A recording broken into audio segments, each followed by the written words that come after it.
عنہ سے روایت ہے کہ رسول اللہ صلی اللہ علیہ وسلم کا گزر ایک بکری کے مردہ بچے کے پاس سے ہوا۔ کچھ صحابہ کرام بھی آپ کے ساتھ تھے۔ آپ نے اس کا کان پکڑا اور فرمایا کہ تم میں سے کون اسے 1 درہم میں خریدنا چاہے گا؟ لوگوں نے عرض کی کہ ہم اسے کسی بھی چیز کے بدلے میں لینا پسند نہیں کرتے، ہم اس کا کیا کریں گے؟ ارشاد فرمایا، کیا تم پسند کرتے ہو کہ یہ تم کو مل جائے؟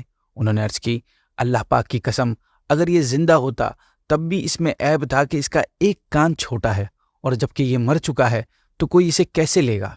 آپ صلی اللہ علیہ وسلم نے فرمایا کہ اللہ کی قسم، اللہ کے نزدیک دنیا اس سے بھی زیادہ حقیر ہے جتنا یہ بکری کا مردہ بچہ تمہارے نزدیک حقیر ہے۔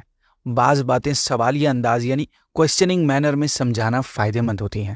یعنی اگر کسی چیز کی اہمیت بیان کرنی ہو، اہم بات سمجھانی ہو، یا کوئی اسٹوڈنٹ سوال کرے تو آنسر میں اسٹوڈنٹ سے ایسا سوال کرنا جس کا جواب وہ جانتے بھی ہوں اور اس کا بتائی جانے والی بات سے ریلیشن بھی ہو، جیسا کہ نبی پاک صلی اللہ علیہ وسلم نے نماز کے ذریعے گناہ کے ختم ہونے کی ایک مثال بیان فرماتے ہوئے صحابہ کرام سے فرمایا کہ بھلا بتاؤ کہ اگر کسی کے دروازے پر نہر ہو اور اس میں وہ روزانہ 5 مرتبہ نہاتا ہو تو کیا اس کے بدن پر کچھ میل باقی رہ جائے گا؟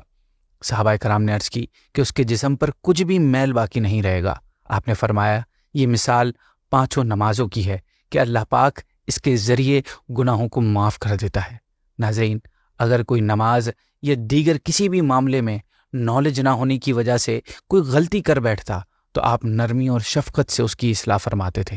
حضرت معاویہ بن حکم رضی اللہ عنہ بیان کرتے ہیں کہ میں آپ صلی اللہ علیہ وسلم کے پیچھے نماز پڑھ رہا تھا، اتنے میں کسی کو چھینک آئی، میں نے نماز میں ہی یرحمک اللہ کہہ دیا۔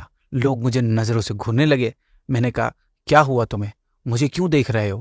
اس پہ لوگ اپنی رانوں پر ہاتھ مارتے ہوئے مجھے چپ کروانے لگے، لہٰذا میں خاموش ہو گیا۔ اس کے بعد نماز مکمل ہوئی تو پیارے آقا نے مجھے بلایا۔ آپ فرماتے ہیں کہ حضور صلی اللہ علیہ وسلم پر میرے ماں باپ قربان، میں نے آپ سے زیادہ اچھے انداز میں سکھانے والا کوئی نہیں دیکھا۔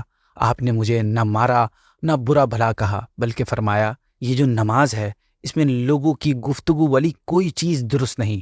نماز تو تسبیح، تکبیر اور تلاوت کا نام ہے۔ اسی طرح ایک موقع پر مومن کی شان اور عظمت سمجھانے کے لیے آپ نے سوال فرمایا کہ مومن کی مثال اس درخت کی سی ہے جس کے پتے نہیں گرتے، بتاؤ وہ کون سا درخت ہے؟